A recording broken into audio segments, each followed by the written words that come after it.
આપણે ત્યાં પુષ્ટિમાર્ગીય હવેલીના ક્રમમાં જન્માષ્ટમી હોય ને એના એક દિવસ પહેલા છઠ્ઠીનું પૂજન થાય. છઠ્ઠી પૂજન કરવામાં ખરેખર તો બાળક થાય ને છઠ્ઠા દિવસે થાય, પણ અહીંયા પૂતના આવી ગઈ અને પછી વ્રજવાસીઓના એક પછી બધી લીલાઓ ચાલતી રહી. વરસ પૂરું થવા આવ્યું ને છઠ્ઠી કરવાની જ રહી. અને યશોદાજી ગોપીઓને ભેગી મળીને કહેવા લાગ્યા, અરે વરસ પૂરું થવા આવ્યું છે, લાલનનો જન્મદિવસ ઉજવવાનો છે. ગોપીઓએ કહ્યું, હજી છઠ્ઠી પૂજન નથી કર્યું. વરસ પૂરું થવા આવ્યું એ તો કરો. અને જન્માષ્ટમીના એક દિવસ પહેલા છઠ્ઠી પૂજન કરવામાં એવા ભાવ સાથે હવેલી પરંપરામાં એક દિવસ પૂર્વ છઠ્ઠી પૂજન કરવામાં આવે. અહીંયા નંદ બાબાને વાર્ષિક કર આપવાનો વિચાર આવ્યો. ગોપોને કહ્યું, તમે ગોકુળનું ધ્યાન રાખજો, હું મથુરા જઈને આવ્યા. મથુરા કંસને સમાચાર આપ્યા. કંસે પણ વધાઈ આપી. વસુદેવજીને મળવા આવ્યા. વસુદેવજીએ કહ્યું કે આ રીતે આપ ગોકુળને એકલા મૂકીને આવ્યા, મને ડર છે કે ત્યાં કંઈક ઉત્પાત થશે. બને તો શીઘ્રતાથી આપ પાછા ગોકુળ જાઓ. આધ્યાત્મિક અર્થ વિચારીએ તો ગોકુલ, ગો એટલે ઇન્દ્રિયો, કુલ એટલે એનો સમૂહ એટલે માનવ દેહ, અને ગોપ એટલે મન. મનના ભરોસે જ્યારે જ્યારે આ જીવનને મૂકશો ને તો એ કંઈક ને કંઈક ઉત્પાદ કરશે. અને એટલા માટે મન કહે છે આમ, મનને આમ કરવું છે, મનને આવું ગમે છે. આ વિચાર માણસને પતન તરફ લઈ જાય. મનનો નિગ્રહ કરતા મનુષ્ય શીખવું જોઈએ.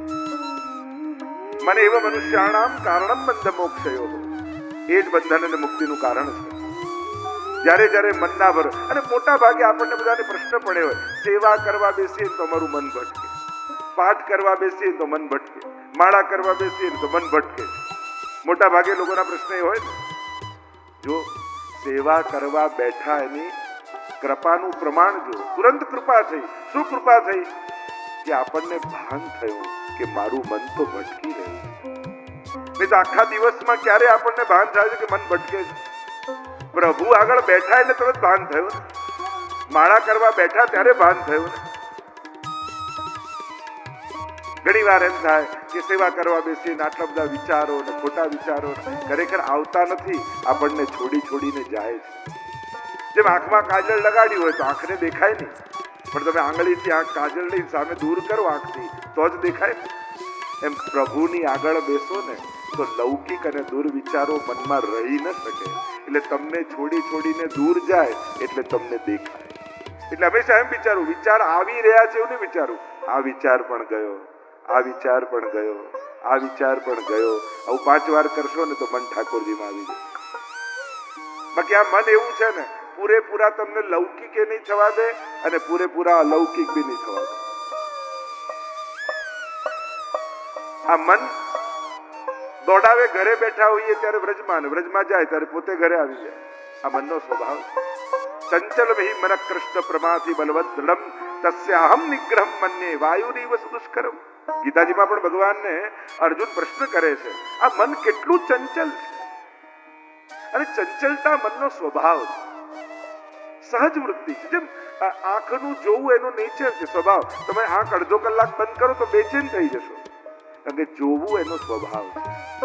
તમે કાન બંધ કરો તો બેચેન થઈ જશો, સાંભળવું એનો સ્વભાવ છે. એમ ચંચળતા એ સંકલ્પ વિકલ્પાત્મક મન. મનની વ્યાખ્યા જ કરી, જે સંકલ્પ અને વિકલ્પ કરે મન. ચંચળતા એનો સ્વભાવ છે. બસ એની દિશા ઠાકોરજી તરફ રહે, એનું ધ્યાન રાખવું. અહીંયા વસુદેવજીએ કહ્યું કે બાબા આપ જલ્દી ગોકુળ જાઓ. અને અહીંયા કંસે મોકલેલી પૂતનાએ વ્રજમાં પ્રવેશ કર્યો. કંસે કહ્યું હતું કે જે નવજાત બાળકો હોય બધાને મારી નાખ. કહ્યું કે ક્યાં બધાને ગોતવા જવું, કે કોણ શત્રુ છે કંસનો. તનમાં વિષ લગાવીને આવીને જેટલા નવજાત બાળકો છે એ બધાને સ્તનપાન કરાવીને એના પ્રાણોના કર્ષણ કરતી આવી. અને સુખદેવજી વર્ણન કરતા લખે, કંસેન પ્રહિતા ઘોરા પૂતના બાલ ઘાતિની શિશુશ્ચચાર નિઘનન્તે પૂરગ્રામ વ્રજામિ. કંસેન પ્રહિતા ઘોરા. કંસે મોકલેલી કેવી છે? ઘોરા. કેવી છે? બાલઘાતી. એવી પૂતનાએ વ્રજમાં પ્રવેશ કર્યો. બધા જ બાળકોના પ્રાણ લેતી લેતી પૂતના આવી. જો આ બે પાત્રો સમજવા જેવા છે. આ વ્યક્તિઓ નથી, આ વૃત્તિઓ છે જે દરેક માણસના મનમાં ક્યાંક ને ક્યાંક કામ કરતી હોય છે. એક રામાયણની મંથરા અને બીજી ભાગવતની પૂતના. પૂતાન નયતી પૂતના, મનના પવિત્ર વિચારોને જે હરી જાય, લઈ જાય, એ જ પૂતના. ઘણી વાર કોઈને સારો સંકલ્પ આવ્યો હોય કે ના હવે બ્રહ્મ સંબંધ લેવું, ઠાકોરજી પૂછતાવા છે, થોડુંક ભક્તિમય જીવન જીવવું છે, એટલામાં કોઈ મળે વડીલ, અરે આટલી નાની ઉંમરમાં કઈ કરાતું હશે, હજી તો આટલી જવાબદારી, હજી તો આટલા પરણાવવાના બાકી છે, હજી તો આમ છે, એમ કરીને પેલાને સારો સંકલ્પ જાગ્યો હોય ને એ પવિત્ર વિચારને લઈ જાય ત્યારે સમજી લેવું કે પૂતના આવી. કેવું નહીં, એ તો ઝઘડો થાય.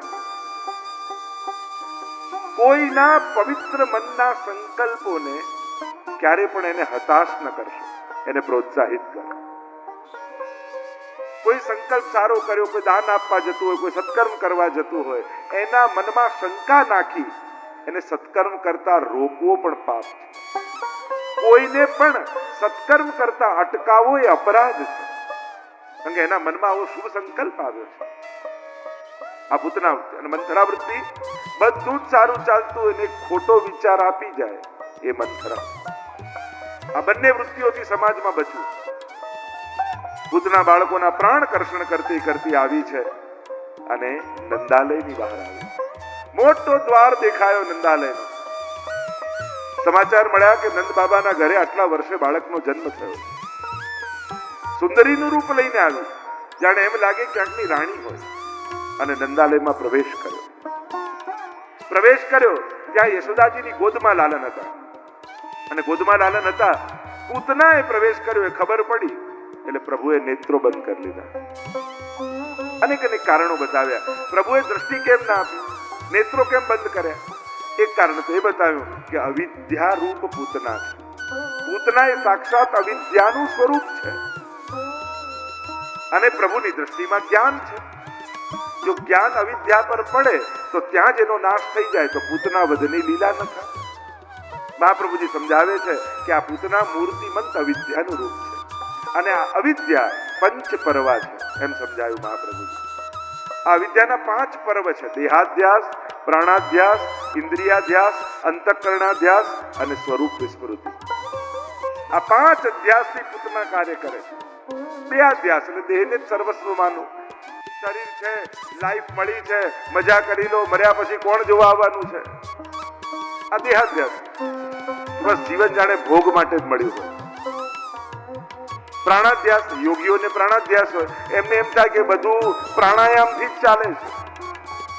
ભૂલી જાય છે કે બાળક જન્મ લે ત્યારે એને શ્વાસ લેતા શીખવાડવું પડે છે કે બેટા પહેલા ઊંડો શ્વાસ લે, હવે રોકી રાખ, હવે કાઢ, હવે ફરી આમ કર ને હવે કર્યા કર. કોઈને પ્રેક્ટિસ કરાવવી પડે શ્વાસ લેવા. જન્મે ત્યારે બાળક કેવું લેવા લાગે છે? આ તો ચાલે છે, આપણે લેતા નથી. નહીં તો 10 પ્રાણાયામ કરવાનું કહીએ તો થાકી જાઓ, પણ જન્મ્યા ત્યારથી શ્વાસ લો છો, ક્યારે થાક લાગ્યો?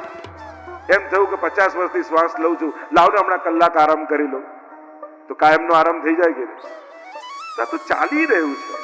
પણ યોગીઓને પ્રાણાધ્યાસ, ઇન્દ્રિયાધ્યાસ, ઇન્દ્રિયોની લાલસાથી જીવે. અંતઃકરણાધ્યાસ, મન, બુદ્ધિ, ચિત્ત અને અહંકાર, અને અંતઃકરણ કહેવાય. અને 5મું કહ્યું સ્વરૂપ વિસ્મૃતિ. પોતાના સ્વરૂપનું અજ્ઞાન, કે હું કોણ છું એ ભૂલી જશો તો મારે શું કરવું જોઈએ એ પણ ભૂલાઈ જશે. આ પંચપર્વ અવિદ્યારૂપ પૂતના પ્રવેશ કરે છે. પ્રભુએ નેત્રો બંધ કરી દીધા. એક કારણ કોઈ એમ બતાવ્યું કે પ્રભુ નેત્ર બંધ કરીને વિચાર કરે છે કે મારી માં કેટલી, દેવકીમાં, યશોદામાં, રોહિણીમાં, શું આ ચોથી માં છે જે પયપાન કરાવવા આવી છે?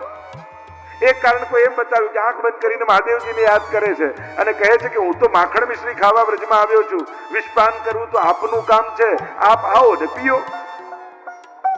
એક અર્થ એ બતાવ્યો કે પ્રભુ વિચાર કરે છે કે આ તો પુષ્ટિ લીલા છે, હું તો પુષ્ટિ પુરુષોત્તમ છું, મારે જીવના ગુણ જોવા છે, દોષ દર્શન નથી કરવું. પયપાન કરાવવું એ ગુણ છે, વિષ લગાવવું એ દોષ છે. હું ગુણનું ગ્રહણ કરીશ પણ દોષોનું દર્શન નહીં કરું.